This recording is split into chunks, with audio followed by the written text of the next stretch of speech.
Notre Dame fans, welcome to a special edition of the Irish Breakdown Podcast. I am Brian Driscoll. I am your publisher. That is Ryan Roberts, our director of recruiting. And Ryan, this special edition is going to cover the pending decision of Jack Larsen, a 2024 tight end, who's going to be making his announcement here very soon. We have the feed ready to roll here in a minute.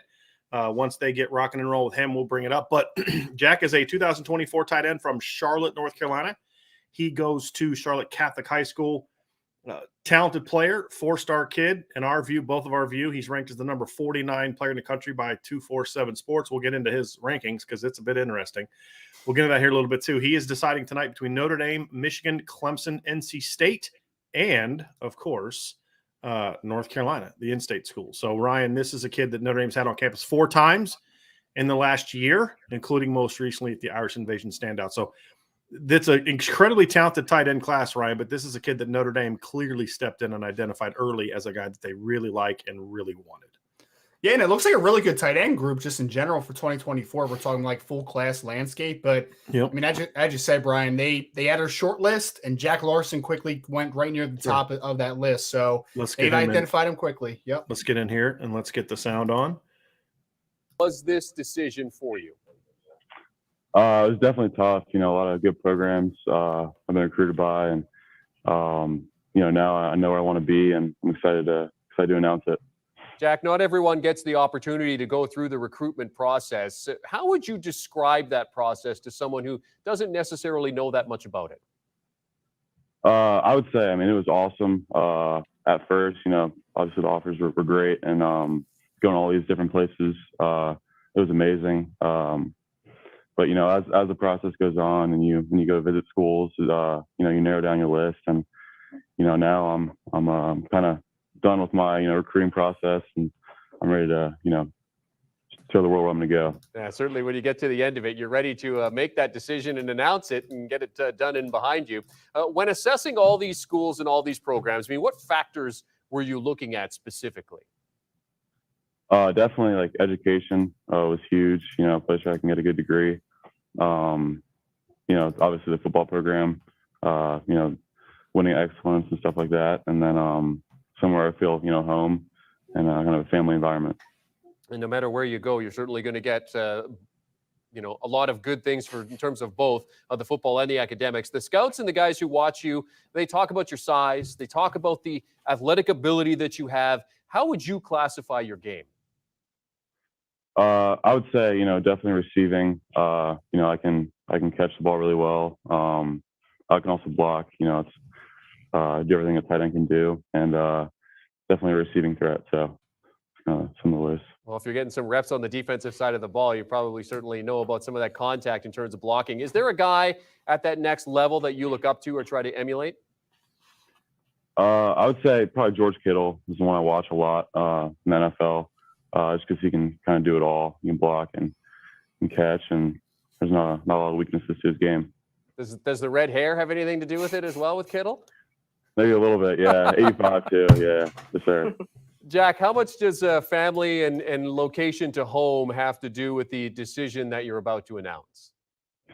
My family knows everything. I talk to them a ton about it, and we assess each school after each visit, and we sat down and talked about it. And I would say location, it plays a factor, but it's really wherever I feel is best fit for me.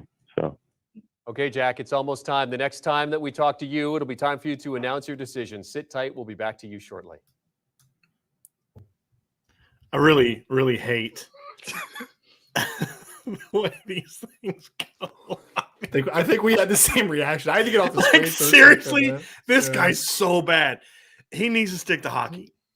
I'm just guessing by his accent that he's more of a hockey guy. Oh my god. Yeah. Anyway. Yeah. So Ryan, let's just kind of do a little backstory on Jack here as they talk about whatever they're going to talk about at CBS. We'll bring him back up as soon as he's ready to make his decision.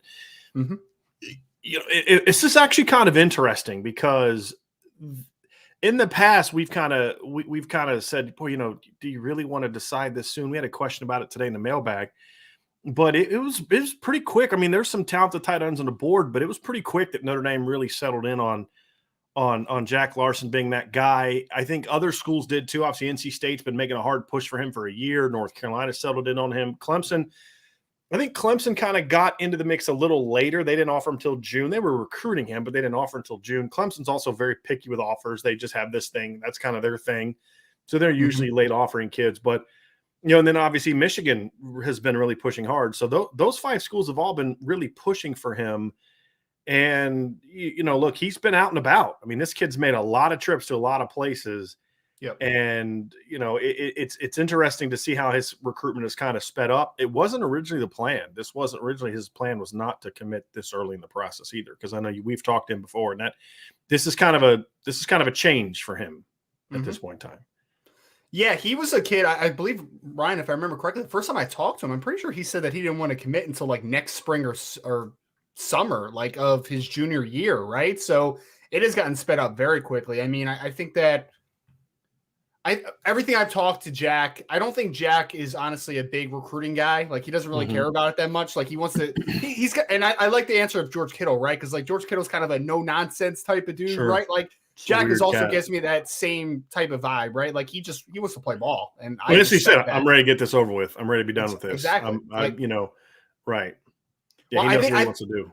I think there's some recruits that use the recruiting vehicle to like go see places, right? Like, that's why I get the vibes with like Ryan Wingo. And I kind of got the same thing with Jack. It's like Jack was, very happy to go check other places out and stuff, but it escalated. Once he knew. Right. Exactly. And like you said, he's very well traveled. Him and his family are very well traveled. So they've seen a lot of different places.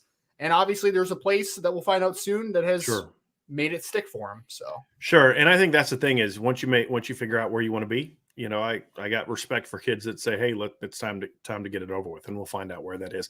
I think as we kind of look at it, Ryan, I think that to me, this really boiled down to 3 schools above the others. I think Notre Dame, NC State, and I would probably say Michigan would be the 3rd, but I think you could maybe make a case for North Carolina. But I think those are the schools that I think are, again, I don't see Clemson really being in as part of this final decision. We'll find out. I think the 3 that we talked about at the beginning were the top ones. Let's actually know they're just waving, which means they're going to go to commercial. So, gotta love it. Yeah, it's unbelievable.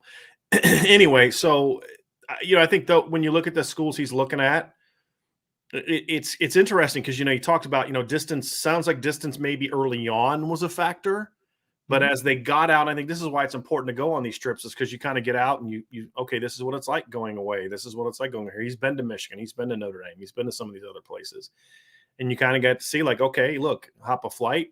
And my parents are just a couple hours away on a flight, if I choose to go to those schools. So it is really interesting that you've got the 3 schools kind of located really close in one group. And then you got the 2 other schools, Notre Dame and Michigan, kind of located in the other group. Right. But all of them that have a relatively, especially maybe take what Clemson did recently. I mean, Dwayne Allen. I'd say maybe NC State is. I don't know if they've had like a really strong tight end tradition lately, but North Carolina's produced some really good tight ends lately. Michigan's done a good job of that lately. Obviously Notre Dame, and then Clemson's been kind of hit or miss, but I mean they've had Dwayne Allen, they've had Jordan Leggett. They've had some guys that have been pretty good players.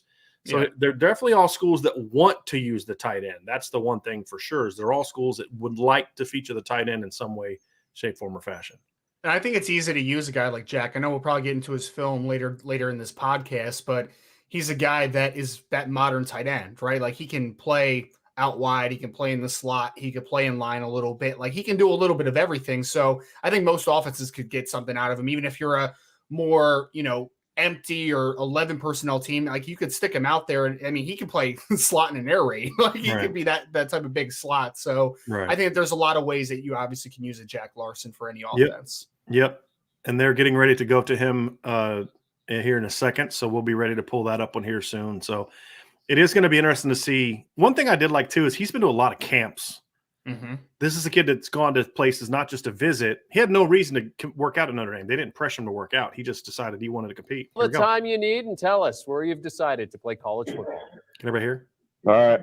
Well, firstly, I want to thank God because without him, none of this is ever be possible. I also want to thank my coaches here at Charlotte Catholic, Coach Christmas and Brodowitz for all they've done throughout this process for me. want to thank all my teammates for helping me become, the best player in person, on and off the field, and all my friends for all the endless love and support. And finally, I want to thank my family, my mom, my dad, and all their support and their sacrifices they made for me. And my mimi and my pa are here today, uncles, aunts, cousins. And last but not least, my sister for being my number one fan and biggest supporter. This recruiting process has been amazing, and it's allowed me to meet people and go places I wouldn't have otherwise. And that being said, I'm committed. University of Notre Dame. All right, we'll have him. They'll ask him some questions here in a second. 4-star tight end Jack Larsen joining the University of Notre Dame, a member of the Fighting Irish in terms of the class of 2024, one of the top prospects in the class, and he is now committed to head to South Bend, Indiana. Jack, what was the deciding factor for choosing the Irish for you? Really, it was the education is it's second to none. The tight end excellence, the list goes on, and really just Catholic, the culture, coming from a Catholic school, it's pretty special. Jack, go ahead, take your jacket off. It's okay. We got Sorry time. Take it off. Show off the goods, man. Yes, sir. How close was the decision for you? I would say it was close at first, kind of just considering other schools, but when it came down to it, and after my last visit there, it's kind of when I knew, this is where I want to be, and this is where I want to play college football. How much did new Irish coach Marcus Freeman factor into your choice? Tell me about that relationship and the discussions you had with Coach Freeman. Yeah, huge. I feel like he's bringing a lot of new energy to the program, and I like what he's doing right now. And obviously, Coach Parker, the tight ends coach, has been nothing but great to me. So I'm excited. There was one of the reports that I saw said that you've kind of already developed a relationship with one of the quarterback prospects there, CJ Carr. Yeah, CJ, great quarterback. I like throwing with him up at the invasion camp in South Bend a couple weeks ago. I'm excited for the future for sure. Jack, what kind of example are you hoping to be for your teammates and those who come after you? I would just say, hardworking, and always just, never get too big for, the occasion, and always just, stay level-headed and, just be who you are. You thanked your coaches in your speech before your announcement and those that have helped you along the way, your family, your friends, in terms of getting to this point. In terms of your coaches, what have they taught you about your game specifically? Really just, kind of slowing the game down for me. When I first got, to high school and stuff, it was all really quick, and kind of just, to think, when you're playing, and kind of just, kind of slow the game down for yourself. Okay, so now that the decision is made, what's your focus as you head into the new season? Focus on my high school team and get another ring. All right, congratulations, Jack. All right, ladies and gentlemen, that is that is the presentation on CBS Sports. So show us the goods, Brian. We should get that on a shirt. Show us the goods. So inappropriate. So I know. inappropriate. So Ryan, obviously, let's talk about Jack Larsen. I think obviously anyone that's paid attention kind of had an idea what today was going to be about. This is, just funny things that kind of pop in your head. I'm like, where's the kid's red hair? Where did both the kids' red hair come from? Like, well, maybe the dad used to be redheaded. He's kind of bald head now, but the other thing is his height too. He's much taller than his dad, who was at the Irish invasion camp. But the other thing you see is, he's got a deep voice, but he's got a baby face. There's still a lot of room for development. He's a kid that's got 2 years, of high school football left. Comes from obviously a really strong program, played as a freshman at Charlotte Catholic, which is a really good program in the state of North Carolina, had 20 catches for over 400 yards as a true freshman. His sophomore season was cut short. I don't know if it was injury. I'm still trying to find that out, but I only played like 5 or 6 games as a sophomore. This is a kid that has a lot of talent. He has a lot of talent and a lot of ability. And, of course, we got a chance to see that up close and personal at the Irish invasion. So he brings a little bit of a different dynamic to the table too than building a tight end depth chart's a lot like building a receiver depth chart and a running back depth chart, Ryan. You don't want a bunch of cookie cutters. And if you look at who they signed in 2024 or 2023, who they got a commitment from anyway, and Cooper Flanagan, a kid like Jack Larsen, they're really nice complements to each other because they bring different things to the table, which makes it easier to play them together. Yeah. Yeah. Now he's, for people that haven't seen his film yet, he's that H-back slot, kind of detached from the line of scrimmage. And he's just there's plays where they're throwing him into the boundary and they're letting him play a true wide receiver. Like, this kid is really that modern tight end where you can kind of use him as a move piece. And I agree, like Cooper Flanagan, even with Eli Raritan and Holden Stays, the class before that, like they're a little bit of bigger guys as well. I think he complements those players very well. Kane Barong is stylistically a guy that's going to be popping in people's minds a little bit because, like, size-wise, they're pretty similar. But I think the upside here is tremendous, Brian, because honestly, I mean, we're talking about a kid that's in a sophomore in high school. We're talking about a kid that's right around 6'3", only 215 pounds right now. He isn't undersized in terms of height and length as much. It's just that he's a skinny kid right now. You know, like, you can easily develop his frame. He's going to be, before it's all said and done, I wouldn't be surprised if he's 240, 245 comfortably. Like, I wouldn't be shocked about that at all. And he's already bigger than what he looks like on film. That's what I saw from Irish Invasion. He's got a pretty, we talked about this, on the show afterwards, but he's got a pretty solid lower body. I mean, he's going to fill out nicely. Like you said, I think he's going to be a lot like Kane Barong, who's up to 240 plus pounds now. I see that's probably, of the current players, that's probably the guy whose game and skill set he most resembles is Kane Barong. But, I do like the notion that they're sort of adding players. So let's talk a little bit of backstory here. Ryan, if you could just shoot a text reminder about him. But a little backstory here. Obviously, Notre Dame came into this process looking for at least one tight end in the class. And I think right now, one is sort of where they're targeting now. That could obviously change moving forward as the roster starts to shake itself out and other things take place. But right now, they're really only certain of taking one tight end in this class. And you kind of look at it like, there's Landon Thomas, there's Martavius Collins, there's Brady Priestcorn, there's a lot of really good tight ends on the board. There's the Betancourt kid from Illinois who just jumped up in the top 100 by Rivals.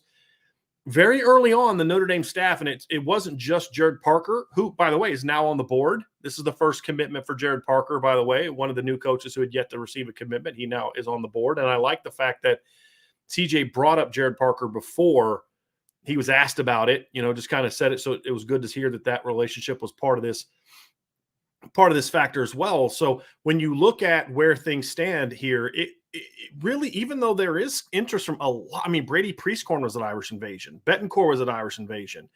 Martavius Collins has talked a lot in the past about wanting to get up to Notre Dame and visit Notre Dame. There's no need to rush this decision. They could let this sucker play out because they are so loaded at tight end, Ryan. But they decided that it wasn't that they felt they needed to take a tight end now. They just zeroed in on Jack Larsen as being the guy that they wanted. And that's the thing you have to understand is this wasn't a rush job. This was, they watched the kid play and they said, this is the guy we want. His combination of talent, I think fit in a lot of different ways was really what sealed the deal and made him the guy that this coaching staff zeroed in on and said, hey, that's the guy that we want. And they really started pushing for him all the way back in April. And I'll bet you, as I talk to more people, I'll bet you something happened in his relationship with Marcus Freeman that resulted in that too, because that's something that Coach Freeman's putting a lot of emphasis on early is he meets these kids. And if he feels like they have to be talented, but he really zeroes in on those talented kids that he also feel like they bring a certain attitude and personality. That's why he loved Ronan Hannafin. There's been guys like that he's picked. I really feel like Jack Larsen is one of those guys that, because going into that visit, we knew that they liked him, but the whole tone of the staff's, and all of our sources' conversations about Jack Larsen completely changed 180 when he was on campus in April. And I think part of it too was he grew a little bit too. Sure. Yeah. That's part of it as well. It's the eye test thing, right? Like it's kind of sizing kids up and making sure that they kind of check that box. So I think that as soon as he did, one thing about the tight end class that I talked about, Brian, was you mentioned like Priestcorn and Landon Thomas, and it's a really talented group. Jonathan Eccles, even from IMG, is a kid that they've offered, but he's he is a very different player, Jack Larsen. He's very different than everybody else that's kind of on the board. Most of them have a little more length, play a little more in line. This kid, I think they're valuing the fact that he can do so much, kind of around the formation. So I think that it definitely, the minute that he got on campus, I think that was a game changer for him. And then I think it really got solidified when he came here to Irish Invasion, right? And got to hang out with guys like CJ Carr and Cam Williams, who is going to be committing possibly to Notre Dame next week. We'll see kind of what happens with that situation. But I think he really meshes well with the culture and around Notre Dame. So I think it just makes a lot of sense. I think the point you just made is a good one. Notre Dame has been sold on Jack Larsen for a while. I think what happened in the last month, when you look at especially the Irish Invasion, I think that is when Jack Larsen was solidified on Notre Dame. I think that is kind of how that one went. This is one where the staff has been really pushing for him for a while. And anytime I talk to different sources about, what is your 2024 board look like, you always hear his name get brought up a lot. And so I think that's obviously factored into it as well. But I think he's liked Notre Dame a lot. I mean, Notre Dame's always been his leader. But what Jack had said for a while was he wasn't really in a rush to decide. I think it was the visit to Notre Dame in June that for the Irish Invasion that really is what expedited this whole process, even though I felt Notre Dame was in a good position. And one of the questions that we were asked in the chat by Jason Saxon was, how much did Carr committing when he did influence Larson to commit earlier than planned? I think that's a big part of it. I do. I mean, we see this, right? When big-time quarterbacks commit to a school, kids that want to play with a big-time quarterback that are pass catchers tend to say, okay, that's my move. Now, I want to be clear. I love the way that Jason phrased this, Ryan, because he doesn't say, did it influence him to commit to Notre Dame? It was more of a timing. I think what CJ committing did, because what I was saying, Ryan, when you had to step away was, I think Notre Dame's been sold on Jack Larsen for a while. I think Notre Dame was Jack's leader. I don't think it was until Irish Invasion that it really is like, okay, yes, this is the move. But I also think that CJ committing to Notre Dame also helped him feel better about making the move now as opposed to letting it play out. So I think it was a lot of different factors that all made it to where the decision he was always going to make was something he was comfortable making now, not later. Right. Yeah. I think that the reason that Jack Larsen is committed is because there's just absolute love for Notre Dame football and the staff. And again, she mentioned Coach Parker. They mentioned Coach Freeman. Coach Reese obviously had his hand in this one as well. But I really do think that it was, I guess we can call it the cherry on top, was the Irish Invasion, right? Being able to work with CJ Carr. It's a thing that we've been talking about for a while now, right? Things snowball when you get a big time quarterback in a class, and it's starting to snowball now. So I think it was the final cherry on top for him. Right. I think all the things factored into, and I think the other thing that helps Notre Dame too is the fact that it is such a talented tight end board. Like, hey man, we got this other kid over here from Illinois that wants an offer, and if he gets an offer, he's going to commit. We got this kid from Michigan that really likes us a lot. I think that's one of those ones where you can maybe use the depth of the board to your advantage. Yeah. If a kid, and you only use it if you know that a kid wants to come, right? Like you don't use it to influence a kid to commit that you don't think it's more of a timing thing. Right. I think that kind of factored into it as well. So we have a couple super chats here I do want to get to here real quick. Ryan, obviously K Grant with a super chat. Thank you very, very much for that, K Grant. We appreciate you. John Banco also has a super chat for us there. Thank you, John. CW Pura, my guy. Haven't seen you in a while. Hope you're doing very well. Thank you very much. With also a super sticker. Here's a good question, Ryan, because we'll dive into some film here in a little bit. Sure. After we dive into the film, we'll do sort of a what's next type of discussion, which won't be super long, but we'll talk about that as well. But I did get a couple more super chats here. Matt D, thanks for being live. This is the only way I get to watch at the moment. Well, we are glad that we can help you out there, my man, Matt D. DJ Wilson says, just another opportunity to thank IB for all they do. DJ, means a lot, man. Really, really, really appreciate that. And then John Banco also asked, who does Larson compare with? And Ryan, I would say if you're going to look at the current roster, there's a lot of similarities between him and Kane Barong, in my opinion.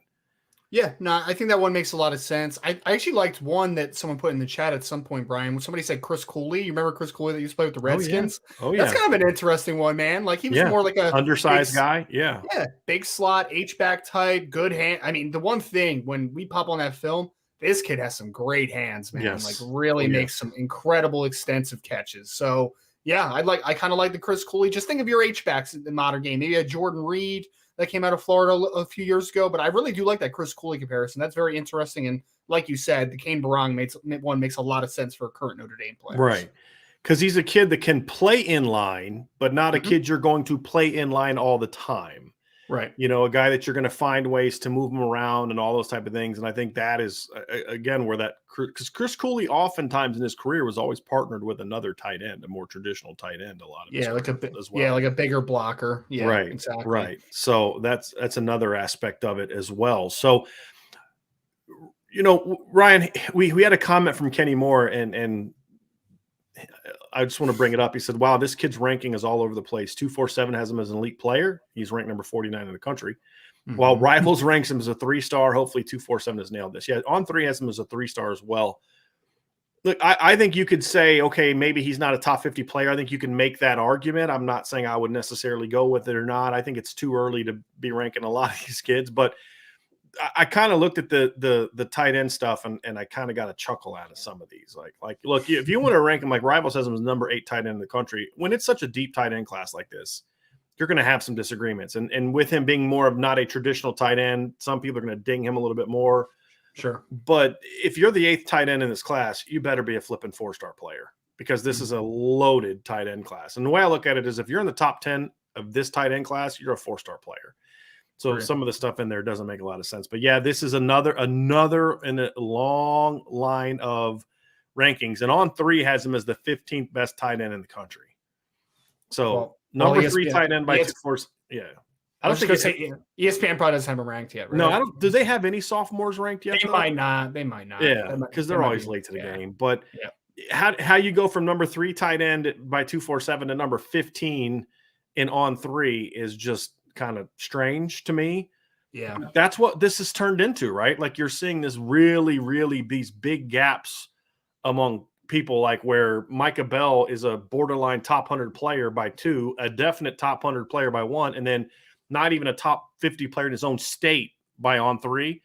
It is really getting absurd. It really is. Agreed. But when I look at Jack Larsen, I grade him already as a 4-star kid and creeping up for a sophomore on. He's really in that range of that top 100 prospect type of thing. And if it wasn't for his size, it's a no-brainer because as we'll show when we get in the film room, outside of the 6'3", 215, there's a lot to like about this kid. There's no question about it. Agree.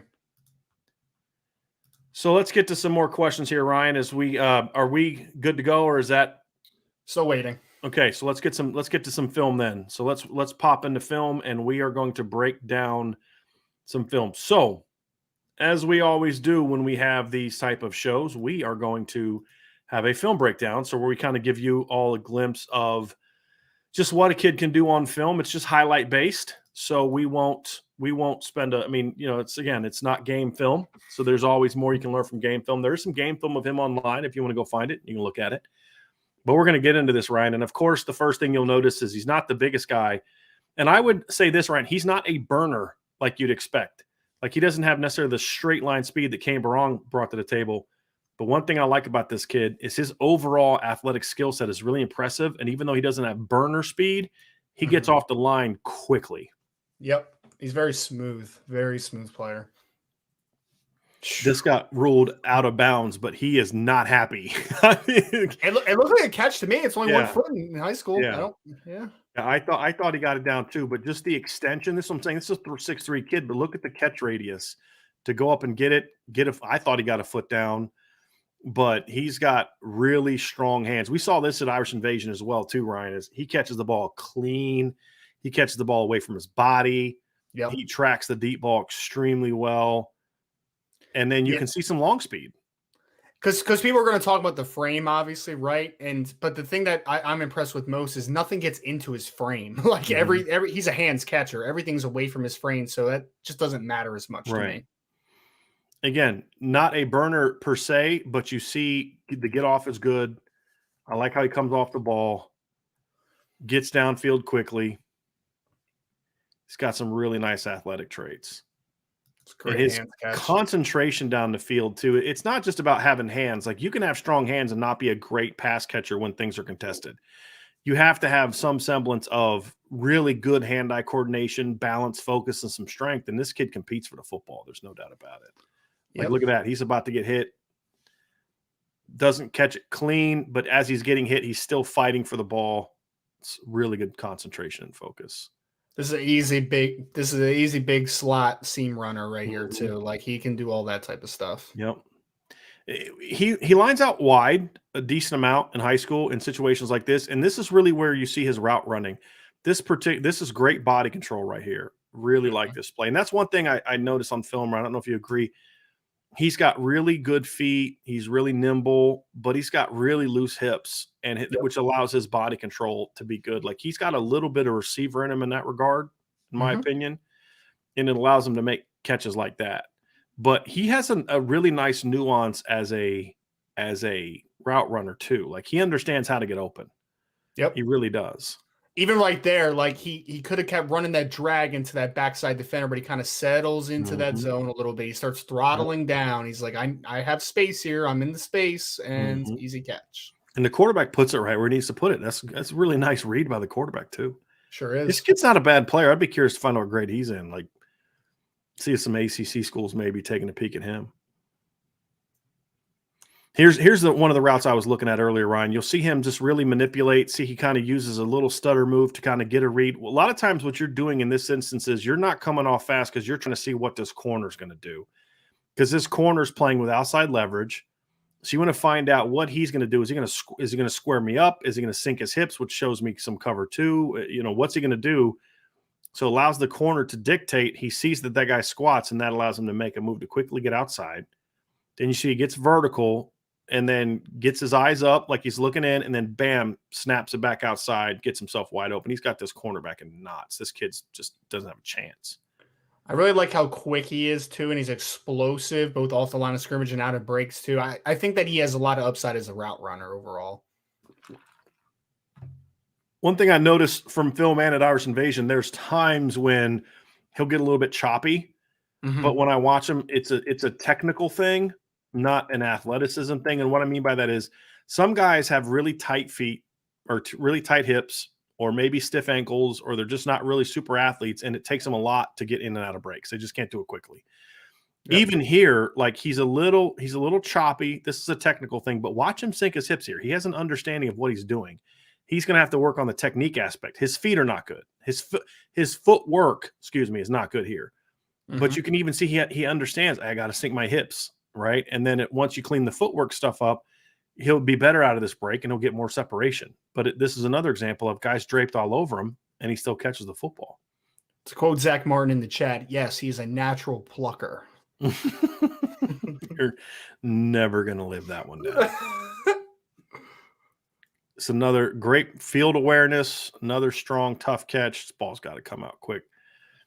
Wonder if somebody, like, at first I was like, why is this in the highlight? Like, why would you put a clear drop in the highlight? Because you see that ball rolling around? Yeah, I thought the same thing. What are they doing? Like, why would he put – and then I'm like, oh, wait, that's not that ball. He's still got the ball in his hands.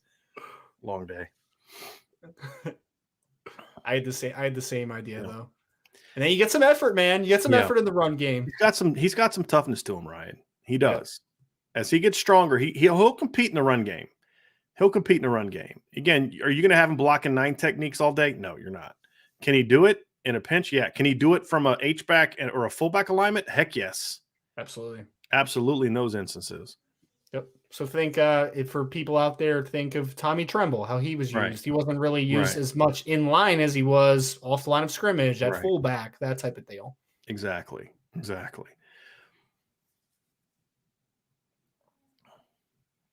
Catches the ball clean. Here's another run game play. Look, I love the communication here, right? You see him tap his hip. He's letting the back know where the defense is. That's going to impact the read. That's some strong hips, man. He's got a little hip torque on him. Wonder if he wrestles. It's pretty good hips right there. Love that he keeps his eyes downfield, starts to turn his shoulders a little bit, but he keeps his hips square. So you notice that, Ryan? Like his shoulders go inside, but his hips stay square, which allows him to easily come off, get to that second blocker, work as part of that combo, and then he puts that guy on the ground. Yep. Just moves all over. This kid can play. I don't see him playing out wide, like as the number one outside guy a whole lot. I think he's more of a slot type of guy, but there's definitely some looks where you could put him outside, but you can put him in a slot. You can put him in a wing. You can put him in an H-back. And he's tall in that he's 6'3", but he's not too tall to where you can't also maybe use him on some ISO stuff where you're going to, motion him and you just kind of put him in a straight, lead blocking situation. I think is also something you could see him do. Really like the quickness getting to the outside. He competes really, really hard in the run game. I think him outside, maybe near the end zone, some like red zone stuff could be interesting, Right. Trying to get that mismatch. And he's really good near the sideline. And I imagine he'd be the same kind of in the back of the end zone, which should be interesting. Right. Right. There's a clip, Ryan, and you'll see some of these things. Look how quickly he gets vertical and snaps it off really well. Mm-hmm. He does a nice job coming level, right? Like there's always going to be a little bit of a drift on this kind of speed cut. This is a speed cut. There's always going to be some kind of drift, but he doesn't really go way upfield. I like to see him bend it back downhill just a little bit once he gets out of that break, but he does a really nice job. And here's another clip too. There's so much in this one clip, Ryan. Number one, the get off. Really good get off. Number one, speed wise, and then also knowing that I got to work to get a clean release off this end, right? That's number one. Really good stuff right there. Okay. Mm-hmm. Then the second part is really good vertical stem like that. And it's quick. And then he snaps the speed cut off. Real efficient snap of the speed cut. Really clean. You see the loose hips on the speed cut. I like to see him work downhill. But then you see the body control. Look how clean and how easy it is for him to flip his hips. This may look easy because he's athletic. For other players, this would look really awkward and clunky. Guys with tighter hips, this is going to look a little clunky. This kid's a really smooth athlete. And you see a lot of the things he brings to the table on that one clip right there, Ryan. Yeah, and even he had to completely flip his hips around to catch that football because it was to the inside of him. The ability to, that's not an easy thing to do when you're running one way and they completely change your direction and still be a hands catcher. It's not an easy thing. Right. Another good get off, good double team, working at the second level. You see a lot of that. And this is what we saw from Kane Barong early in his career as well. Mm-hmm. You saw a kid that maybe wasn't the biggest guy, but a guy that puts a lot of effort into the run game. And then as Kane got stronger, he became an even bigger weapon in the run game to the point where you could argue by Kane Barong's senior year, his greatest asset was as a blocker, which says a lot when you consider how good of a pass catcher he was coming out of high school.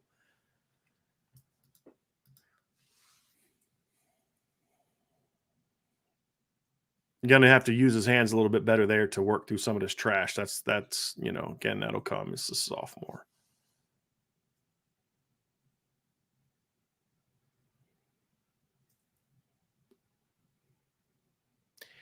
One thing I noticed, right, he has, I'd say, above average arm length. I don't think he has elite arm length. That's what also makes his body control and his, the fact that he does have loose hips and can flip his hips so easily, so much more important. Because a kid that doesn't have really long arms and has tight hips is going to have a very small catch radius. Mm-hmm. And that's not the case for him. And it allows him to get off the ground quickly and attack the ball and all. I'd say he doesn't have short arms by any stretch. I mean, I've seen him up close and personal. He has above average arm length. It's not elite. It's, it's okay. It's good. But that's why he needs those other skill sets so much. 100%. Does a nice job. I mean, again, doesn't show a lot of strength, but I do like that he keeps working his feet, shows some really nice nimbleness, some really good agility there, kind of working to that outside. Like you said, though, the key here is that in the run game, he will compete. There's no doubt about that. Yep. Little stalk block there. Mm-hmm. The back's got a little bit of juice to him. Oh, man. He doesn't play with a bunch of bums. This kid's got some good football players on his team. Yeah, I think someone in the chat said this quarterback's a freshman. Wow. This kid's going to be good.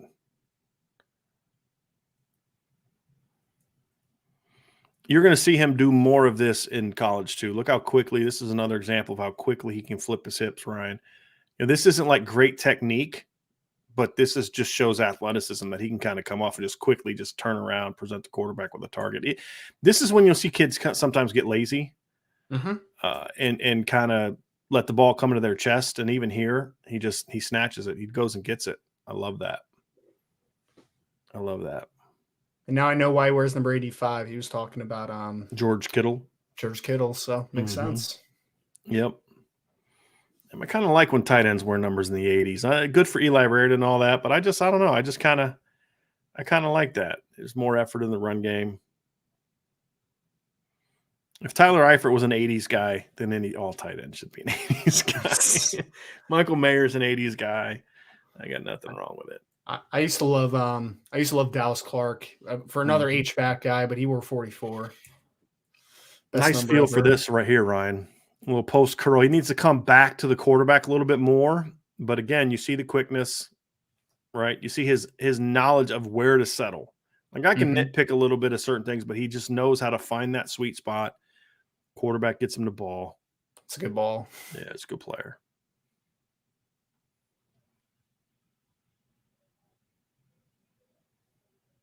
Somebody else just came in and said that this quarterback is actually a senior this year. Okay, so he's a 24 kid. I mean, a 23 kid, yeah. Yeah. Or 22 kid. So he's graduating next year, so 23 kid, yeah. Gotcha.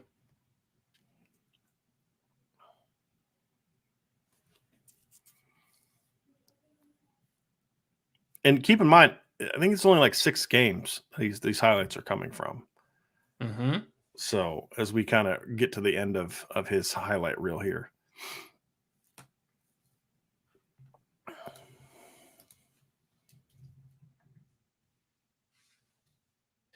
All right, so that is it for the film of Jack Larsen. So Ryan, just kind of overall thoughts and impressions of Jack Larsen as a player and his fit here at Notre Dame as you kind of transition, because that's all that matters, right? Like we can watch kids film and he's a good player, but the fit's got to be there. So just kind of overall thoughts on him as a player and what you see from Jack Larsen.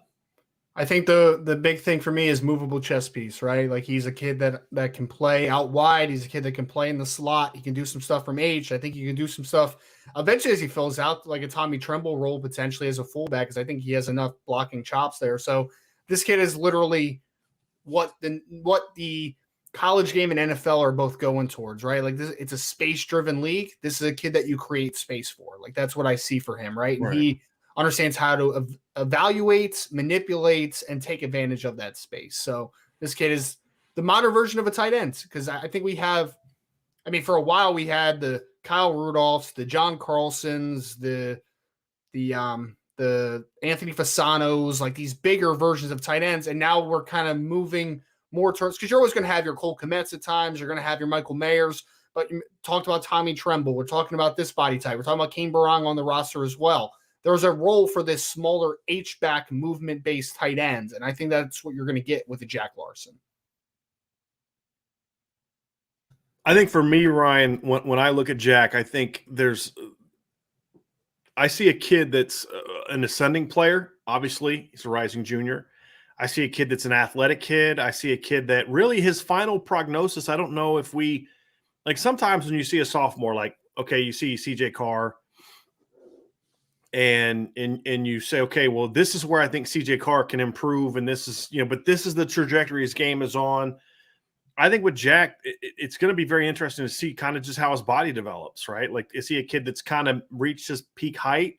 Is there another growth spurt in him? Because this is what makes evaluating sophomores kind of challenging, is there's a lot of kids that kind of between that 16 to 17 kind of, that's one of the 2 areas where they'll hit a growth spurt, and when I look at him, I see a kid with a very young face. I mean, he looks like a little kid, right? We see other sophomores that they just look like grown-ups, even though they're sophomores. This is not one of those kids. This is a kid that when I look at Jack Larsen, I see a young man that looks like a young teenager, right? I mean, a kid that still has another growth spurt in him. But is that growth spurt this way or just kind of this way? That's the question, right? So that'll tell us a little bit. But just if we just assume he's just going to be on a normal growth pattern, I think this is a kid that brings a lot to the table. And as you kept using the term modern tight end, and you talk about the space aspect. I think the modern tight end is not the 6'3", 215. That's not what you're referring to. It's more of the space part. I think that's the emphasis that's important that you were talking about, because even Michael Mayer at 6'5", 250 plus is used in space a lot. I mean, that's the reality of it is, football has become very much a space game. And I think that's the aspect of what we see from Jack Larsen that he was really good at. Is he's a guy that can play in space. He's got the route running chops to move around, to do all the different things you can do. He understands how to get open. He has a good feel for the game. He can stretch the field, so you can't just sit on him, because that's the thing. That's why that speed is important, and he's got enough speed to be a threat. Because if you're a guy that's just a lumbering 12-yard and in guy, as you kind of work that seam route, they're like, I dare you to try and run the seam route because you can't run by me. I'm going to flip with you and go with you. So they'll squat on a lot of that stuff. Jack's the kind of kid that if you sit on him and try to take away the intermediate stuff, he's going to run right by you. Mm-hmm. And he can stretch the field. And that's where those downfield ball skills kind of become important. But he's a kid to me that has the speed to work the seams. He can take the top off of a defense from the seams if you're trying to come up off play action, because he's got two good things. I would say he's probably not like a burner, like he's not running like a 4.6. I don't see that. But I see the combination of he does have a really nice get off, and I think his acceleration is good. Yep. I think those things allow him, when you can get the top speed quickly, you don't necessarily have to be a 4.5, 4.6 guy. You're getting off the line quickly, and you're immediately eating up the space of that defender, which is going to force him to make a quicker reaction. Either he sits or he drops or whatever the case may be, and that's how you work yourself open. That's how guys who aren't burners get separation. They usually get into their route quickly. They get onto the defender quickly. And I think that is really a lot of what I like about this kid is he gets downfield quickly. Mm-hmm. He's a guy that I think brings a nuance to the game. I really felt like you watch him even at Irish Invasion, and he had some really impressive catches at Irish Invasion, but I don't talk too much about that because honestly, Ryan, I don't care. If you can't make impressive catches when there's no one guarding you, you're not a Notre Dame caliber guy, but you see it on film. But he's got a real good feel for the game. And I think that's important when you can have a kid at that young age that can be the football IQ is also there. It's nice that he's got the athleticism. He's really got great feet and he's athletic, but man, this kid is a kid that's also really a smart football player, in my opinion.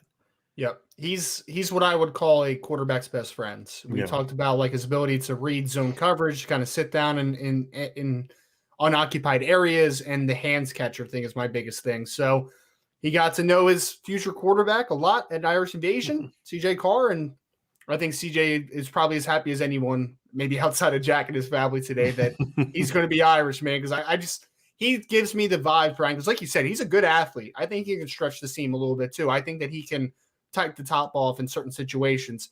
But this kid reminds me of a guy that maybe his yards per carry average won't be the highest thing ever because he's just a safety blanket, right? Like I think he's going to be a volume guy because the quarterback just trusts him. 3rd and 5, let's sit down in the zone. 3rd and 4, whatever it is, a big money play. Like this is that type of kid for me. Those strong hands and understanding of how to attack space. You're not saying he's only going to do that. You're just saying the fact that he will have so many 5 to 6 to 7 yard catches because of that will drag down his yards per catch. Is that what you're saying? Or are you saying he is a short yardage guy? No. What I'm saying is I think that the average might be pulled down a little bit because in the money downs where you need a 3rd and 3, play action, whatever, just get the ball out quick, sit down on a 4-yard route. Like that's what this type of player is for me. Like he's that kind of that safety blanket vibe to me. Yeah, I agree. I definitely could see that. And especially when you look at a guy like, CJ Carr and kind of what his game is. CJ has a good high school tight end. He has no problem throwing to a tight end. He also has a lot of good slots. One of the things we praised CJ Carr for was his willingness to throw over the middle. Yep. And that's where you're going to see a tight end be so impactful to that. If you don't trust your tight ends, you are not going to be a quarterback that's going to throw the ball over the middle of the field. You're just not. And obviously that's a big part of that. We did have a couple super chats I wanted to bring up. Well, one I'm going to bring up now because it's about Jack. The other one we'll bring up at the end as we answer some questions because it's not about Jack Larsen, which is fine. I just want to time it up right. Jason Chilanic says with a super chat, thank you for that, Jason, by the way. His hands were the first thing I noticed. A slightly longer, more athletic version of former Florida State tight end Nick O'Leary, in my opinion. who had elite hands and was crafty. Ryan, I don't know if you remember Nick O'Leary. Oh, I do. He is okay because he's I believe he's Jack Nicholas's grandson, I believe. Yes, correct. Yep. Play with Jameis in Florida State. Yeah, yep. I think that's a great example, or that's a really good comp in my opinion, Jason, because I would say that Jack at the similar age is a little bit more of a loose athlete, but the body type is very similar. Nick O'Leary did not have super long arms either, like Jack Larsen. He also was not a burner. I think Jack is a little bit more fluid than Nick O'Leary was, but from a role standpoint, I think Jason's really onto something. I mean, and Nick O'Leary in 4 years at Florida State, had 114 catches for 1,500 yards. He caught 12 passes as a freshman, 21 as a sophomore, 33 as a junior, 48 as a senior. And obviously he was splitting catches with a lot of dudes because those Florida State teams spread the ball around pretty good. But I really like that comp when you look at just how you can utilize him, his specific skill set, in my opinion. Reminder on that 2013 team that Nick O'Leary was on, where he caught 33 passes for 557 yards and 7 touchdowns. They also had a 1,000-yard receiver in Rashad Green.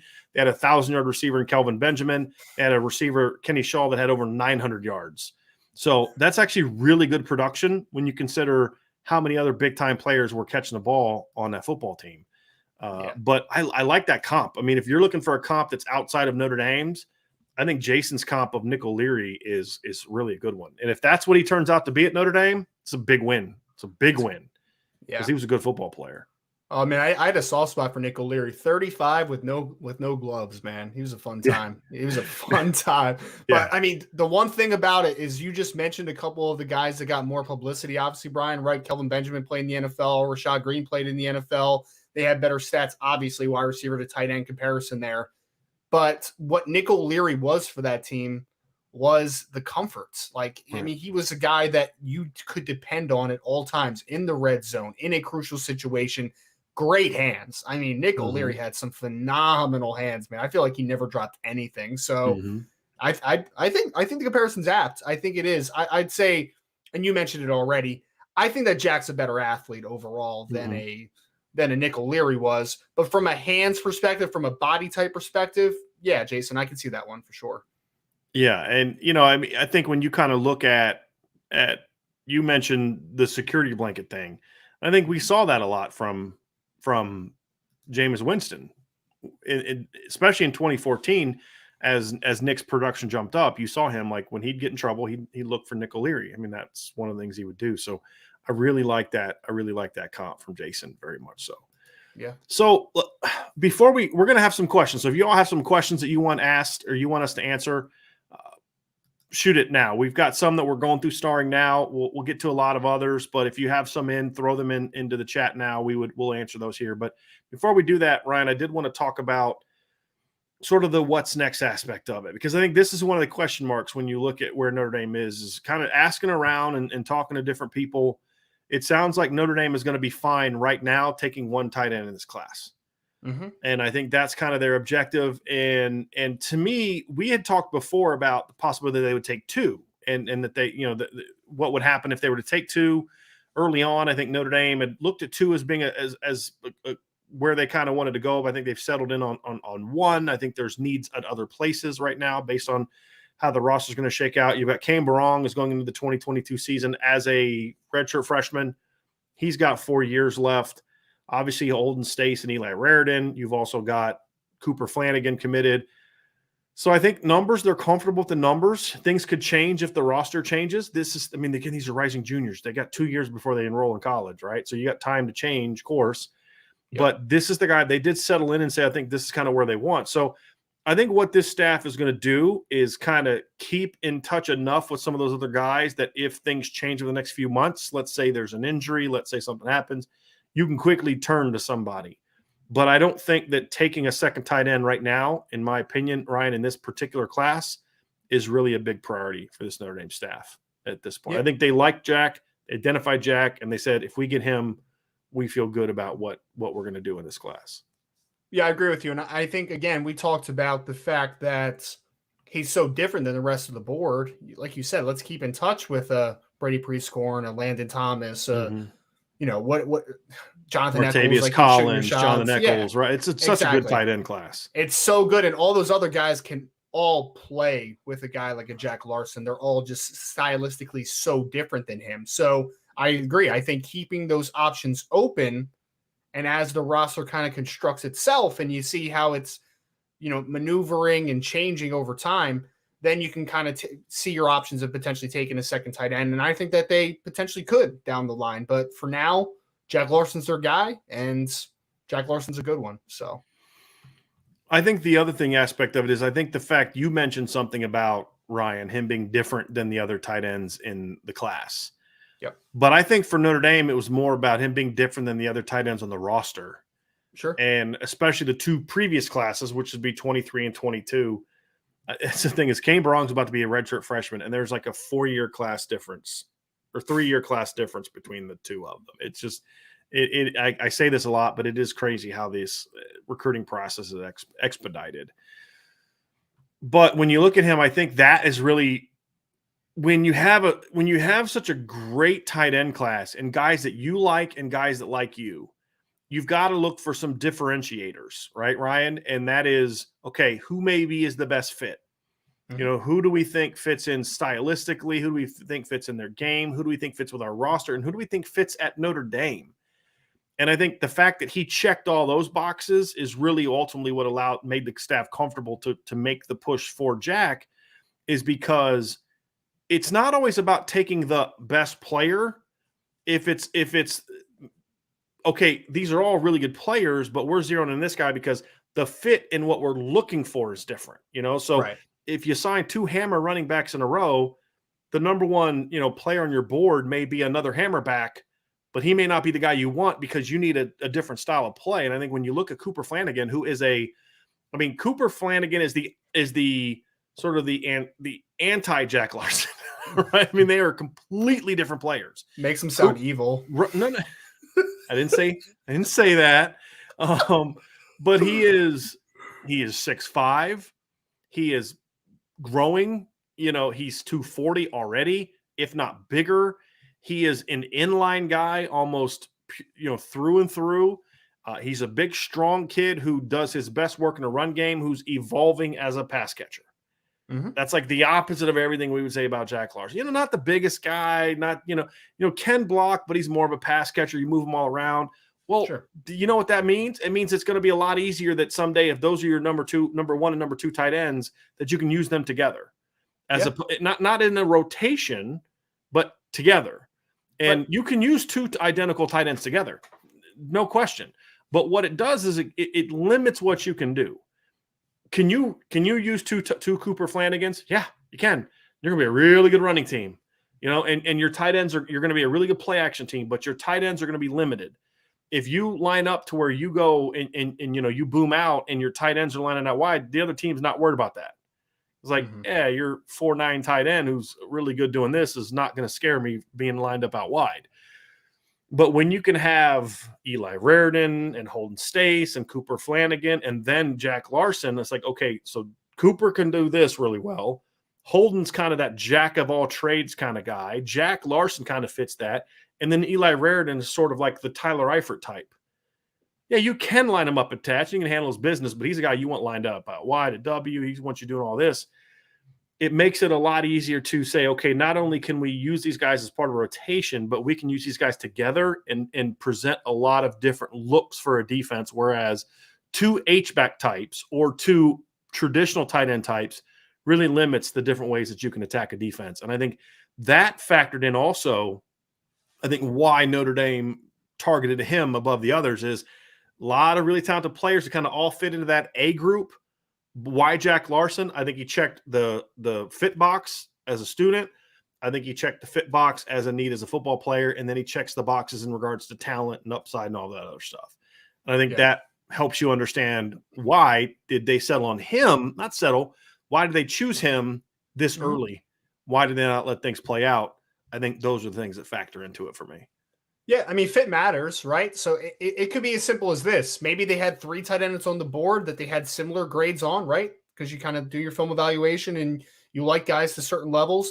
If they have 3 guys that they like about the same and they wanted more of Jack Larson's type, that's who they're going to zero in on, right? It doesn't mean that they like someone less or more. It means that that is the right fit for them. Mm-hmm. And not only is the fit right for him, everything we heard from Jack Larsen during that interview, right? From a spiritual perspective, from an academic perspective, from an athletic perspective, he fits Notre Dame and what they're looking for. And he's also the player, the type of player that Notre Dame is looking for stylistically. So I think the fit just makes so many different senses in basically every vantage point that you can look at. It just, yes, he is what Notre Dame honed in on. He is what Notre Dame wants in this situation. So then the what's next essentially, Ryan, is, okay, stay enough to engage with other 2024 kids. You have plenty of time that if your current roster changes, you can then go on somebody else. Yep. But it also allows Jared Parker to start kind of already taking an early peek during the fall at some of the rising 2025 kids. But you can also, get to the point where you can now be patient because of what you've landed in 22, 23, and 24. There's no rush for 25 unless like the next Michael Mayer presents himself early, like Michael Mayer did. That would be the only reason would kind of move it up next. So let's talk a little about the class impact, Ryan. When you look at the class impact for Jack Larsen, this is another big pickup. So now Notre Dame has 4 players committed in this class. He joins 2 offensive players. So unlike last year, you don't have like 6, 7 defensive players committing before you get your second offensive player. So the offense is stepping up a little bit now. You've got 2 offensive players, 2 defensive players committed. We think that they'll add at least 1 more in this class by the end.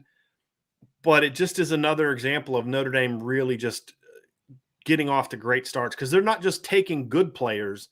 They're taking really good players. And I think that Jack Larsen fits in that. As I said, I view him as more as like that, somewhere between like 80 to 120 is probably the range I would have for Jack right now. I don't know where you would rank him, but you're adding a kid that is, again, another really good football player and just another player in an important region that can help you with recruiting. Because you now have, if I'm maybe forgetting someone, but I believe you now have 3 high school players in the state of North Carolina committed to you if you're Notre Dame, correct? Pendleton, Absher, and now Jack Larsen. That's it. Am I forgetting anybody? That's Nope. pretty good. So if there's other kids in that state, you now have some help. So I think this is a good pickup for Notre Dame. I think too, this is as we talked about earlier, and I want to really kind of wrap up with this. I really like the fact that this adds, I think this makes recruiting other positions easier. You have a highly ranked kid, but I think we're also showing the impact of when you do have a big time quarterback that is willing to commit, that it can really help help you build your roster a little bit faster. Because I don't know if he would have committed today if CJ Carr wasn't committed. I don't know that for sure. But you could just hear things he said after Irish invasion and things he said in response to CJ's decision that if CJ Carr wasn't committed, do I think Notre Dame eventually gets Jack Larsen? Yes, I do. I think if Notre Dame didn't have a single quarterback committed in 23 or 24 within the next 6 months, I think Jack Larsen would have committed Notre Dame. I think it was always going to happen. But what this does is this solidifies it and eliminates any doubt.